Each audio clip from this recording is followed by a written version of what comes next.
What's the worst shame you have ever experienced? I found out what my 12-year-old sister was making money for and it destroyed me. When I was 18, my parents died in a terrible car crash, leaving my younger sister for me to care for. I didn't really know what to do because I didn't expect to be parentless so young. I didn't even know if I was capable of taking care of my sister either. But when I saw the innocence in her eyes, I knew I had to figure it out. To keep us anonymous, let's call her Ollie. I am 28 now, and my sister is about to be 12. She is the kindest and most intelligent kid ever. Our parents left us with nothing, and even when I tried to get government assistance, the officials told me to get a job and figure it out. From that moment, it was us versus the world. I've basically been a single dad to Ollie. I've tried to get a girlfriend, but none of them wanted to put up with my baggage. We even had to leave the house we grew up in because my parents hadn't paid it off. I also never went to college, which I still regret, but I didn't choose this life. Luckily, during this time, I was able to move to a small studio. I got even more lucky because my neighbors helped me take care of Ollie after school. They were retired, and their kids had left them alone, so they were happy to take care of her whenever I asked. Currently, I am working at a supermarket, which doesn't really pay much, but pay me in cash so I don't have to worry about taxes, and it's enough to get by. Until a year ago, my complex got bought out by some greedy real estate investors and they decided to increase rent by 50%. I had to work extremely hard to get somewhere else to live,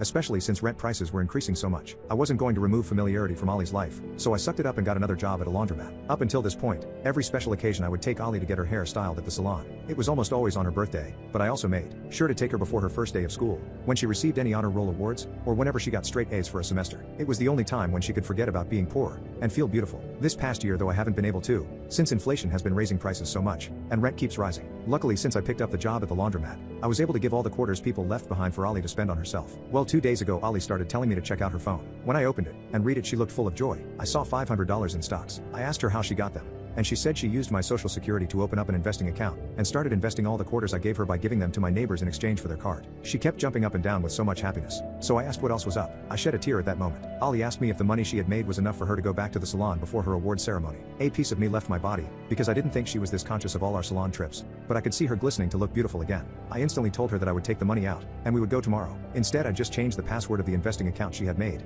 and used my money. I also made sure to make Ollie her own account since the app allowed kids to invest too. But I cried so much that night after I tucked her to sleep because I felt like I failed her as a brother. My little sister had figured out how to make money from her phone before me, and this could actually take us out of the slums when my jobs never would. Still, I wiped my own tears and told myself I wouldn't let this information go to waste, so I instantly began using the app she found. Ollie had found an app that paid you to learn to invest, and the reason she turned those quarters into $500 was because she invested in something called Nvidia based on all the lessons. The next day, I took the last $500 from my account. I then drove her to the best salon in town even though there was no special occasion. She was doing her hair for almost 8 hours, and I even bought her a skincare routine. It ended up being $650, but the hairstylist could tell I was scrambling and only charged me $500. Ollie was so happy, and I felt so sad for taking this away from her for the past year. Today, I cried so much in my room. I never really knew how to make money other than working, but Ollie had found a jackpot I could use to finally take us out of this hole. Her award ceremony is coming, and I'm going to make sure I use this app as much as possible till then to make more money, and for once give us a good life.